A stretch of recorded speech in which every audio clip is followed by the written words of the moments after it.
Welcome back to the Grow Your B2B SaaS podcast. In this podcast, we cover all topics related to growing a B2B SaaS, no matter in which stage you're in. I'm Joran Hofman, the host of the show and the founder of Redditus, which is a B2B SaaS that helps other B2B SaaS companies to set up, manage, and grow an affiliate program. Being a founder myself means that I'm going through the exact same journey as you are, experiencing the same issues and having the same questions. And this is the reason why I started a podcast, getting advice from industry experts on a specific topic. If you like this content, make sure to follow, subscribe, review the show so we can help as much founders as possible. Let's dive in. In today's episode, we're going to talk about growth hacking. My guest today is Sean Ellis. Most people would probably know Sean from the book Hacking Growth, which is available in 16 languages, and he's on track on 1 million books sold. He helped multiple companies with their initial growth engines, setting up the process from inception to an IPO. And from 2008, he started focusing on the more early phases of a startup to set up their growth engine. He did this for Dropbox, Eventbrite, and Lookout, which all received multi-billion-dollar valuations. He helps startups now on a one-to-one interim basis on how to build your initial growth flywheel after you reach product market fit. When he's not growing startup, he teaches growth at business schools such as Harvard, UC Berkeley, Imperial College BC in London, INSEAD in France, and through the Go Practice Immersive Simulator program. Sean is also co-host on the Breakout Growth podcast, where they interview business and growth leaders to understand all facets on their breakthrough growth engine. I have no idea where he finds the time to come on, but it's a real pleasure to have you on the show, Sean. Yeah, thank you for having me on. If people are not convinced after this introduction, why should people listen to you today? I think one of the really unique perspectives that I have is that I've been on the ground floor of a lot of billion-dollar companies. And what do you see differently on the ground floor?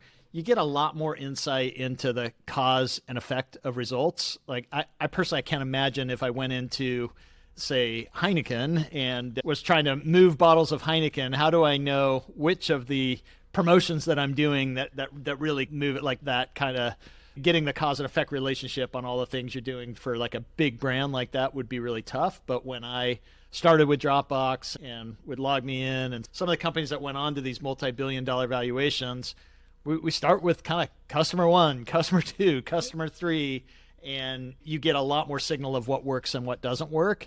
And then more importantly, it gave me an opportunity to really focus on a stage where I think very few people have a lot of cycles, which is like building that early growth trajectory.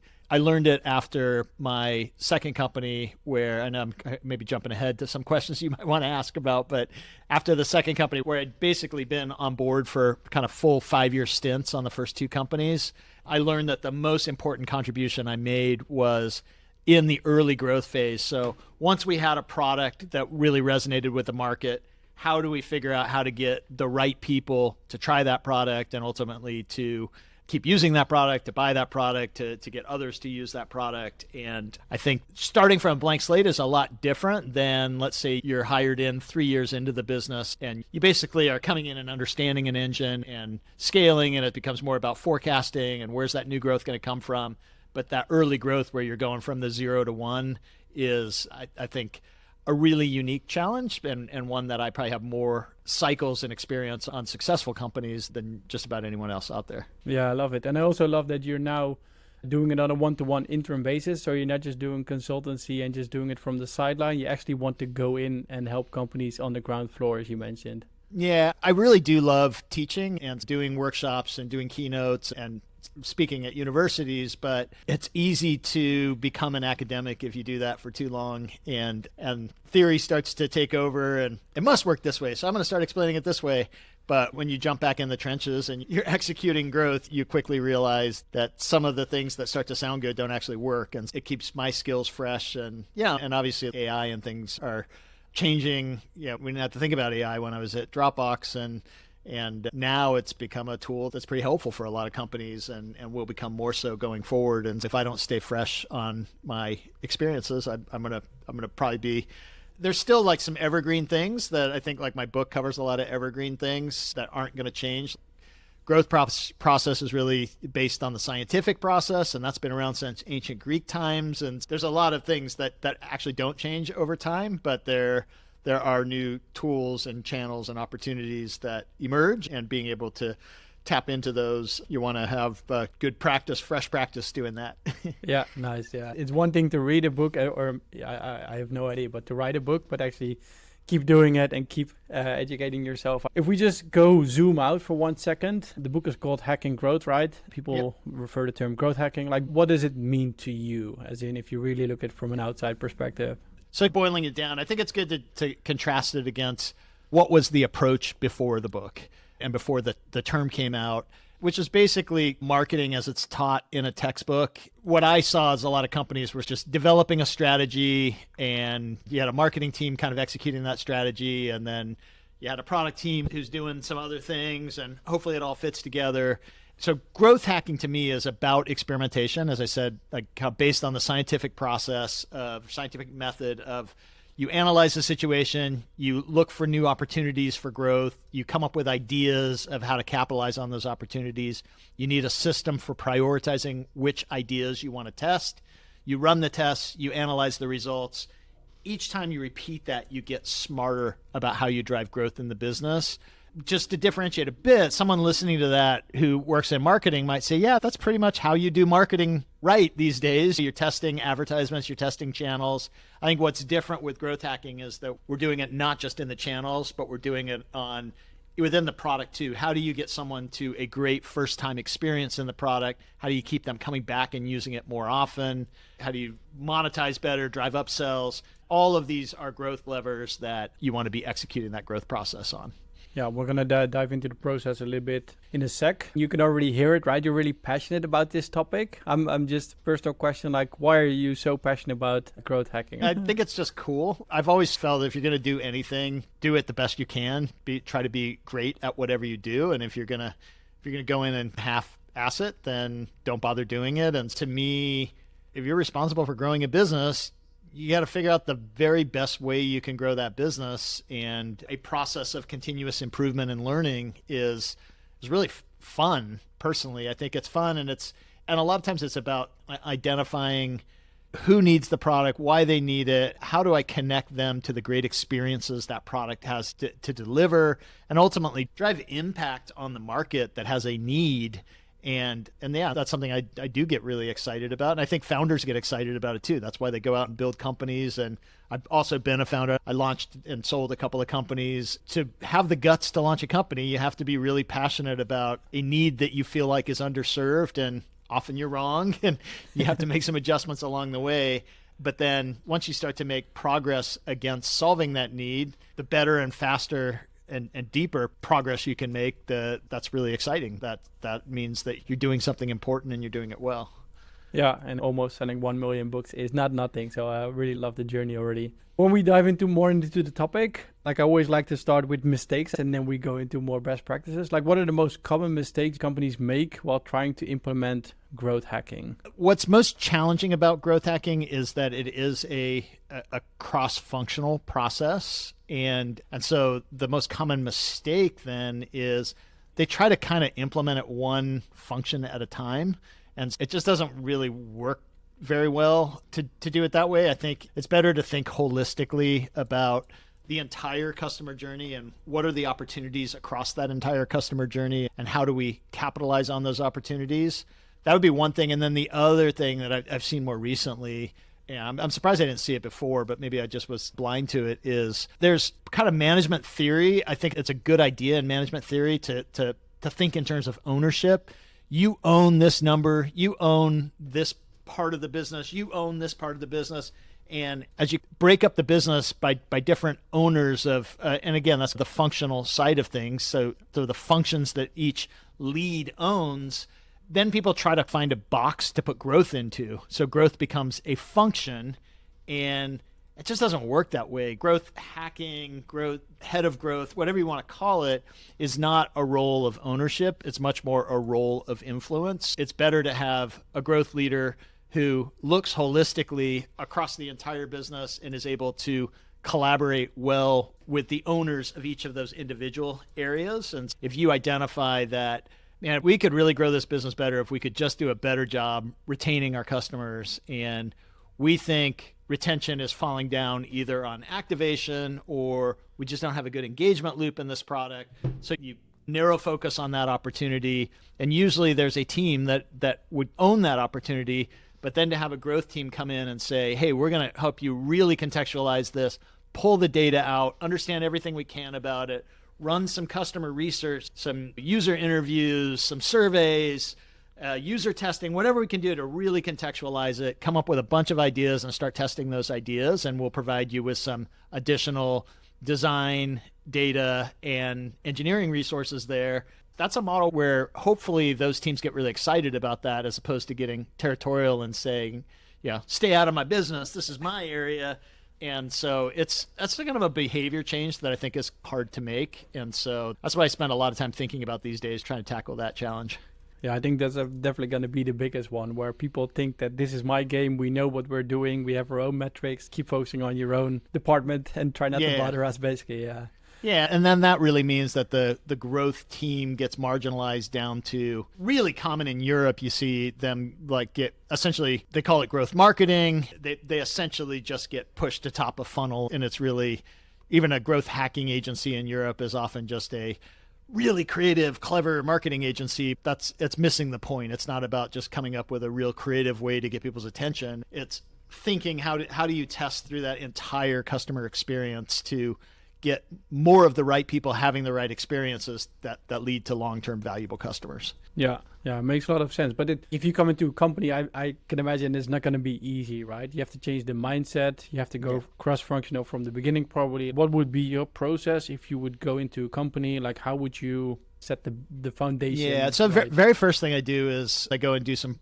primary research myself so that I really go and ask the customers, which customers, how would you feel if you could no longer use this product? That's become a question that a lot of people are asking. I came up with that question when I was at Dropbox, so 10 or 12 years ago. And when I ask that question, I'm giving them the answer, the choice, very disappointed, somewhat disappointed, not disappointed. And so if I can find which customers say I would be very disappointed without this product, then find out what is the key benefit they get from the product and really drill into, okay, this is the key benefit, how you recommended it, how would you describe it to other people when you recommend it, what were you using before this product, if this product weren't available, what would you use instead? Really just getting the landscape of how the product fits into the customer needs and customer choice set. I do that research usually in the first couple of days. I can do it really fast. And then I kick off with an alignment workshop with the broader team where we're initially starting in that deep customer research and coming up with, okay, this is the primary benefit that we're delivering to customers. How do we quantify that? Coming up with a metric that everyone can say this is the most important metric. The metric that they may own in their functional department always needs to map up to that main metric. And so the lead conversion rate to a sale is not the most important metric. It's the number of maybe active customers, or active users is even better than active customers. So people who are actually using the product on a regular basis. And then they can say, okay, my local metric that I'm responsible for, this is how that feeds that broader metric. And I basically spend a full day with the team just getting that alignment around how growth works, getting the input of everyone, and then just deciding, okay, who's going to be involved in the kind of week-to-week growth testing process. And usually it's a combination of dedicated people and some people who may ad hoc serve on that. So maybe like a head of engineering sits in on that meeting, but wouldn't necessarily be considered on the growth team. But there may be a dedicated growth engineer, though, that is on the growth team, but then dotted line reports into the head of engineering. And same thing on the data side, same thing on the design side.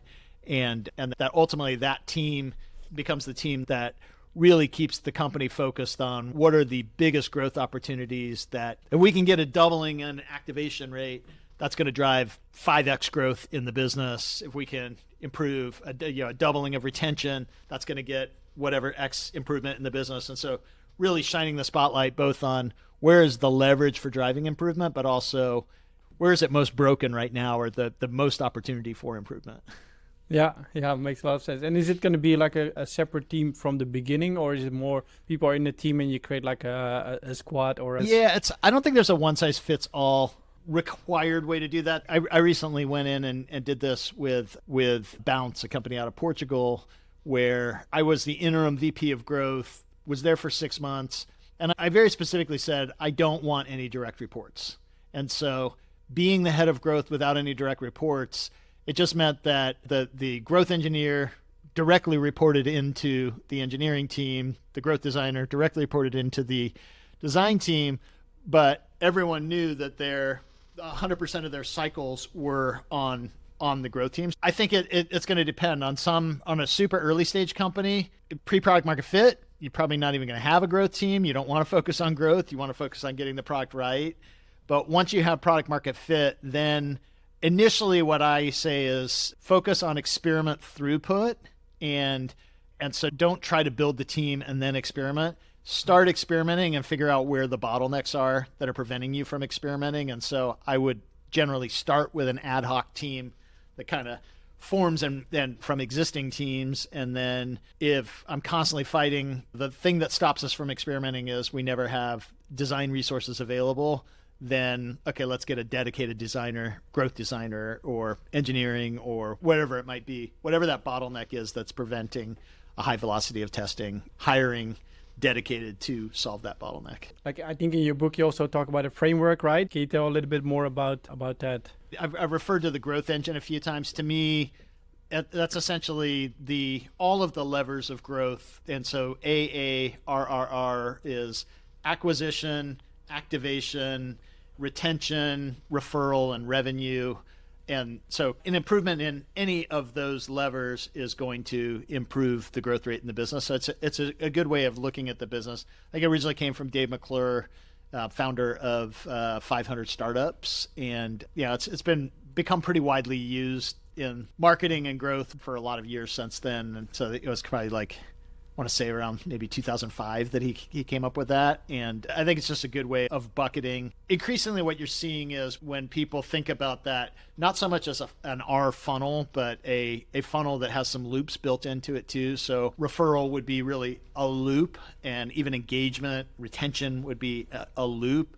And then revenue potentially is a loop that feeds your paid marketing engine if you have paid marketing as part of it. So it's not just this kind of linear funnel, but it's a bit more complex, and it's going to be different for every business. A two-sided marketplace is going to have kind of both sides there. So like for Uber, you're going to have a driver and a rider kind of part of the engine. But what I find is, again, this is right up front when I'm working with a team. One of the first things that I'm doing is really trying to get the viewpoints of each functional lead to combine those perspectives to create kind of the richest view of what we think that growth engine looks like. Yeah, and I think like that the framework indicates as well, you need people within the different departments, otherwise it's not going to work if you're going to go all the way to the R funnel.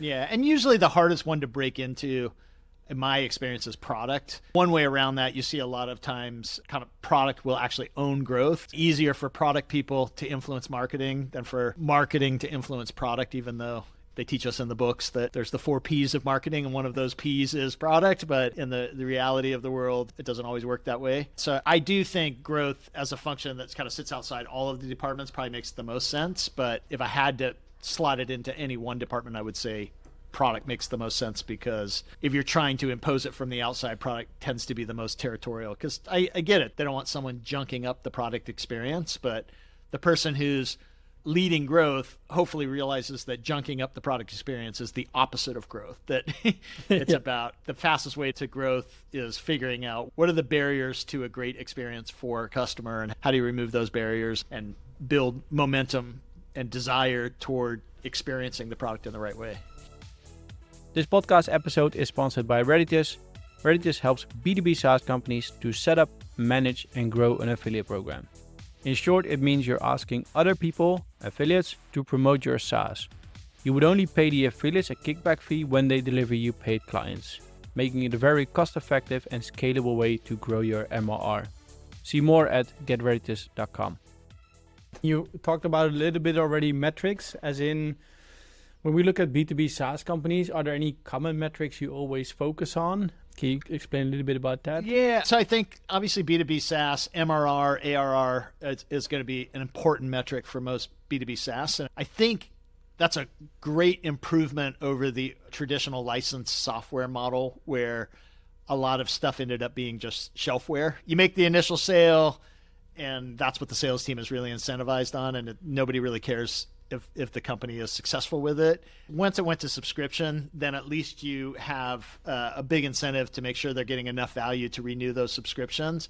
But where I think ideally on a North Star metric, let's say you sell a bunch of annual subscriptions, you can be blind to the fact that people aren't getting value if you're just focused on MRR or ARR there. Because if it's an annual, you're not going to see the churn for 12 months. Oh. And so if you can narrow down to how does someone get value from the product on a day-to-day basis, if they're getting value every day, the likelihood that they churn from the product is going to be really low. And yes, that's why like Slack, for example, they look at daily active users. And so knowing that the more daily active users they have on the Slack platform, the more likely that customers are going to continue to pay for it over time. And yeah, I'll give some B2C examples just because most people know the B2C companies more. So like the Uber, I think is a great one where they're looking at the weekly rides. So there's a bit of a cyclical pattern of usage. So maybe Friday and Saturday nights, you're going to get more Uber usage, or in some places, maybe it's more workday transportation. So you're going to be more Monday through Friday. But so they look at it in weekly increments, and they're looking at weekly rides is the goal that the Uber team is trying to drive or try to increase over time. And weekly rides is going to be a function of how many drivers are in the network, how many riders, and how frequently drivers are delivering rides and how frequently riders are asking for rides. And you can grow that by adding new riders. You can grow that by increasing the number of rides per rider. But all of that kind of maps up to increasing the weekly rides. And they know that if they have 10% more weekly rides this month than they had last month, that they're creating more value for people, and that growth is likely to sustain over time versus, let's say, if they were just tracking app downloads. A lot of people download apps that they never use. And it's important to actually focus on what is the primary benefit people get from the product, and how do I measure how much of that benefit is being delivered in any given time period. Yeah, I think when it sounds really simple, right? Find the value you drive, put your North Star metric against it. Like in practice, it's often a bit more tricky. Like for us as an example, we put the monthly recurring revenue generated for our clients as the North Star metric, but we also even put our pricing against it. So if they don't have success, we're not going to charge them anymore as well. So we even went all in on that one. Oh, that's awesome. Good for you. You said it can be more complicated, but I also think I've seen teams literally debate it for 3 months, and I don't think they come up with any better North Star metric than a team that talks about it for 30 minutes and just decides. I would just be careful not to overthink it also.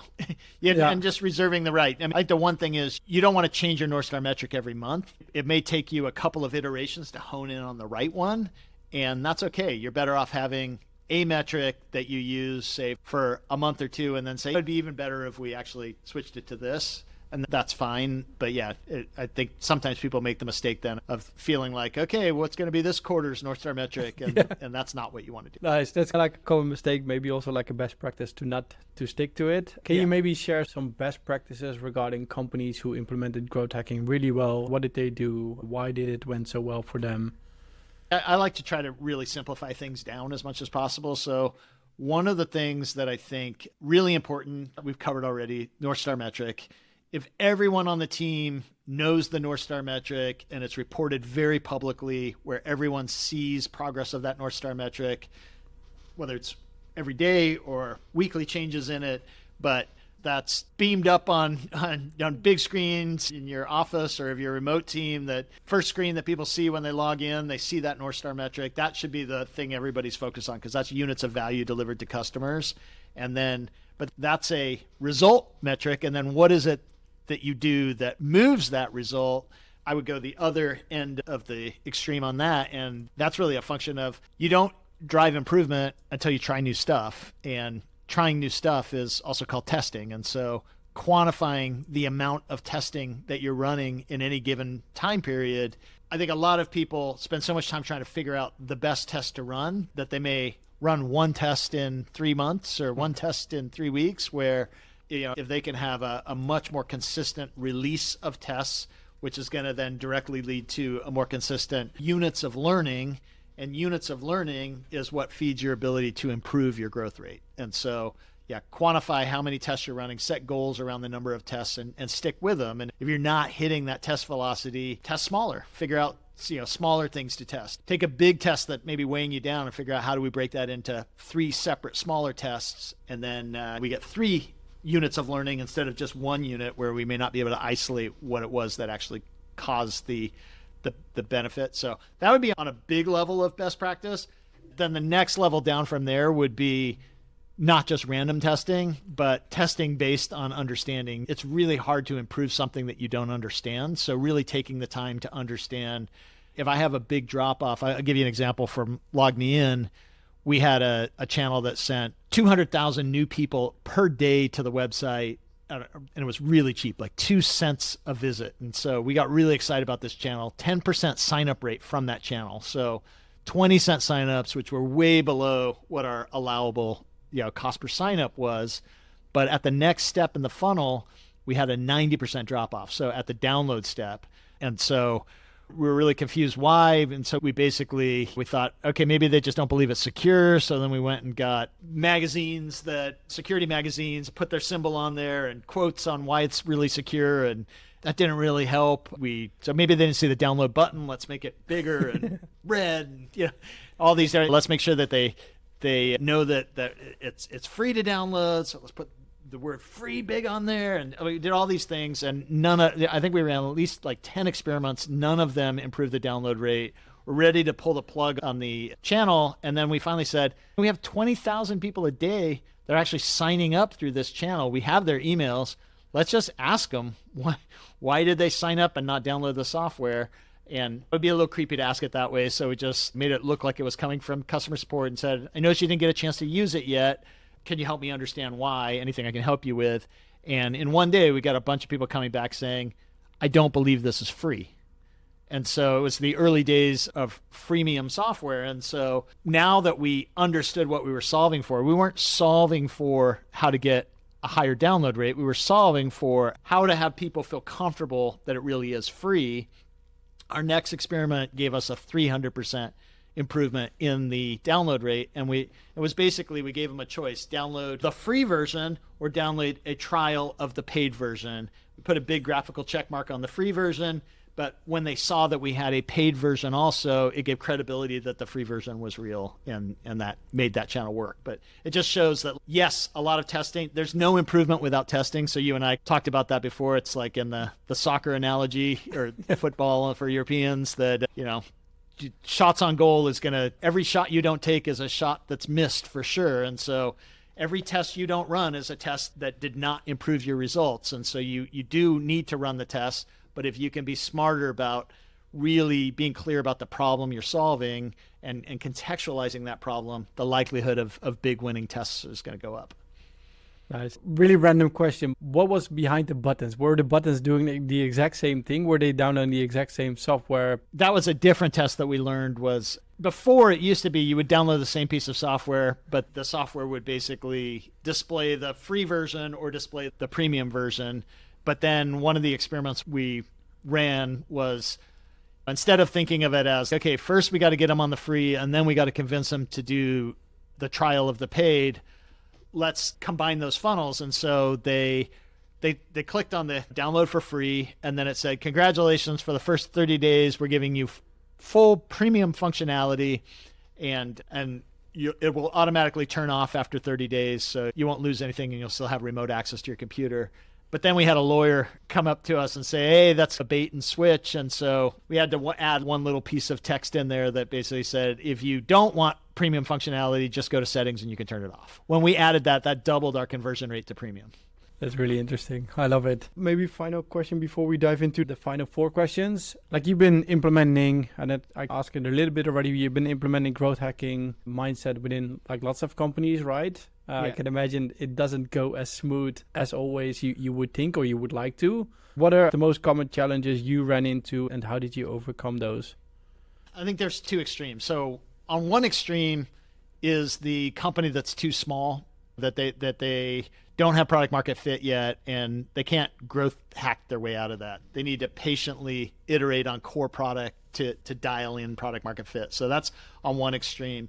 But the other extreme is you get a really big company that, 10,000 employees. It's a cultural change when you start to work cross-functionally around a shared metric with a unified view on the customer experience.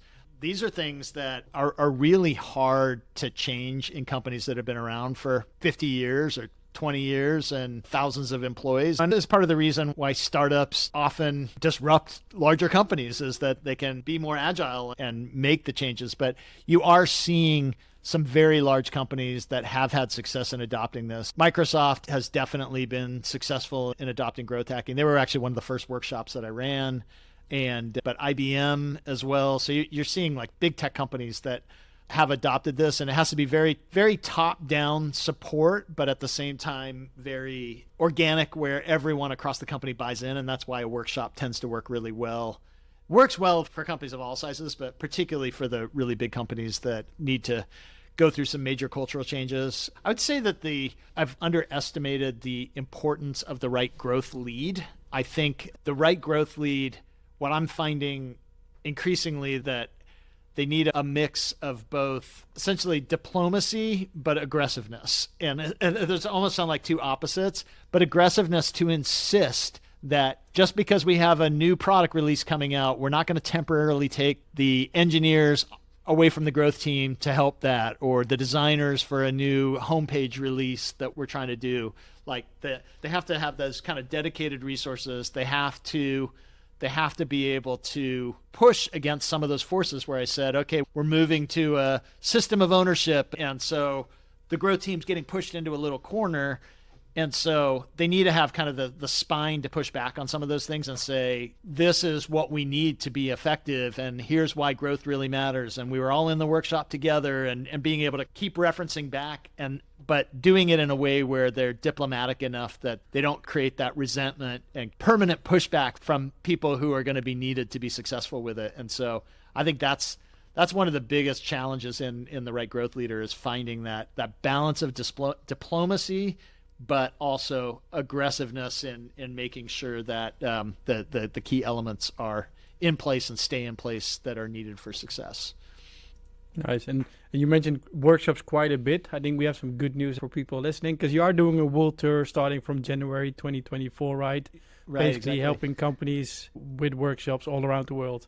Yep. So yeah, I'll do my first leg will be South America, then traveling Turkey, Middle East, India, up and down Asia, Australia, and then a couple months later, go home, visit my family for a little while, and then a couple months later, I'll go to Europe and do several countries in Europe as well. I just got back from Egypt, so I did just touch the African continent. Nice. It sounds also really fun, as in really trying to kick it off, and then you can go back and you can actually start implementing it. Yep. We're going to come to the 4 final questions. So when we talk about growth hacking, like what kind of advice would you give somebody who's just starting out and growing to 10K monthly recurring revenue? To get to 10K monthly recurring revenue, the biggest thing there is you're going to need to experiment with channels a lot, because people need to discover the product. But channels only work if activation works well. So I would basically, in the early, sub 10K MRR, be going back and forth between new customer activation and new channel discovery. So a month on one, a month on the other, a month on one, a month on the other. And yeah, you might have some people who are constantly owning that, but having a growth team kind of bouncing back and forth between those. The only kind of caveat there that I would say is, when you're sub 10,000 MRR, there is a very good chance that you have a false indicator of product market fit. So I would make sure that you're going back and monitoring the metrics that relate to product market fit. One of those being retention. Am I actually able to retain usage from the people who are coming in and buying the product, or if I have a free version, that are coming in and signing up for the product? The leading indicator of that is the one that I mentioned, just asking users, how would you feel if you could no longer use this product? Generally, when I see around 40% or more of the users saying that they'd be very disappointed without it, those are companies that I tend to see grow over time. And so that's a kind of a quicker way if you don't have really good retention tracking in place to at least get some indication if you have that product market fit. But those would be the 3 focus areas: making sure you got product market fit, and then making sure that you are sending enough new people in, but that you are also doing enough cycles to make sure they have a great experience with the product. Yeah, because in this phase, it's really easy to put on some money on ads or start running cold email outreach, and you start growing your MRR. So you look like fake product market fit, but in the end, you meant to like really focus on retention, because otherwise you're going to fill a leaking bucket at the end, basically. Absolutely. And I think a lot of people underestimate how important first user experience is to long-term retention. So the activation work is going to benefit you in being able to drive retention as well. But if you don't have product market fit, even if you're really good at activating and getting them to the right first experience, that first experience isn't good enough to retain the users long-term, then you probably don't have product market fit. Yeah, makes sense. If we go past that point, let's say we reach 10K monthly recurring revenue, and I'm going to make a big jump. What kind of advice would you give somebody who's growing towards 10 million in ARR? Yeah, I mean, at that point, I like to spend a lot of time understanding what's working, monitoring where are all users coming from. So if one of those channels drops off, I can find out why. Sometimes it could be as simple as like just a broken link that happened or a budget ran out somewhere. And then which customers are we able to retain best, making sure that we're going out and targeting more of those types of customers, but really learning from the data of your success and just doubling down on the things that are working. And then building out more of a full experience growth team that is constantly looking for that next great opportunity to drive improvement. And so sometimes it may seem like you have a great opportunity to drive improvement. You spend a full month, say, working on improving your frequency of usage or your engagement loop, and you're not able to make any progress. Maybe you were more optimized there than you thought you were. And so that's okay. Then you focus on a different area. That's why I don't like to do real long-term, a 6-month campaign on one area, because if you're wrong, then you end up burning a lot of resources. So I'll do max 45-day kind of focus area. And then after that 45 days, I may say, oh, let's do another 45 days or another 30 days if we made a lot of progress, but it's just easier to switch off to something else if the opportunity wasn't as good as you thought it might be. Yeah, it makes sense. Come back to what you were already saying, right? Velocity of the experiments, make sure you keep running them, but also keep them short so you can see the results in quickly. Yeah, but a lot of it's just operationalizing the growth. Once you get beyond that 10,000, when you're setting your targets, revenue targets, being able to say, how am I going to get to those revenue targets? What are the things that we're doing right now? If we just take the trend lines on those, will those get us to the targets? If not, where's that extra 20% going to come from? And that being able to have a hypothesis around it's going to be from one of these 3 channels, and here's how much money we're investing into those channels. And so that you just get better on being able to do that forecasting, because increasingly as the business grows, forecasting does become important. And I like the figuring out stage up front. I don't like as much personally the operationalizing the growth stage, because it is a lot of managing existing things. But within a company, I have found that some people really like to be those explorers to figure out new channels, and others like to be the ones that manage. They like the certainty and predictability a lot more, and they want to manage the existing ones, figuring out which people on your team prefer one or the other and letting them sit in the zone they feel more comfortable in. Makes sense. If we zoom out, is there any advice, like more general advice you want to give towards B2B SaaS founders who are on their journey, no matter like the stage they're in right now? I would say in my own experience with 2 B2B SaaS startups, that by far the hardest is getting to product market fit. And if you're past product market fit, congratulations. If you have product market fit, congratulations. Then it all comes down to execution. And hopefully some of the tips I've given today will help you with that execution. But you have created value that is better than anything else out there that your customers know about. And so it's all about, how do I get it in the hands of more people who need it and get them using it in the right way? And it's move fast and capture those markets. But my main thing is though recognizing that the hardest part is getting to product market fit. And that's where I think before I was a SaaS founder, I underestimated how hard that part would be. And so if you have it, then you definitely want to maximize it. Yeah. What I learned within SaaS, everything takes longer than you wanted it to take. That's for sure. Yeah, and it's really tempting to try to jump into growth prematurely, and that's the fast way to kill a business.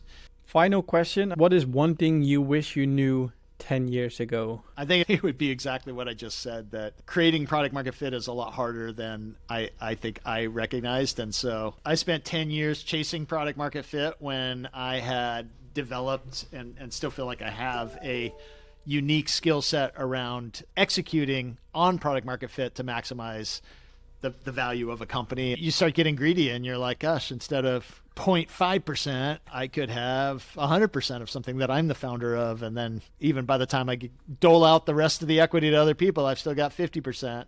But 50% of a grape is not as good as 10% of a watermelon, I guess you say. Yeah, nice. If people want to get in contact with you, Sean, how can they do so? So I'm most active on LinkedIn these days. So yeah, just Sean, LinkedIn/IN/Sean Ellis.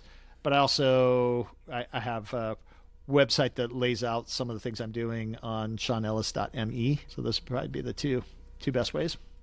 Cool. We're going to link them to your site. We're going to link to your LinkedIn profile. I think like one thing for people listening, the key takeaway, like definitely put your North Star metric somewhere where people see that the first login. That's one thing I'm going to ask my developers to do tomorrow.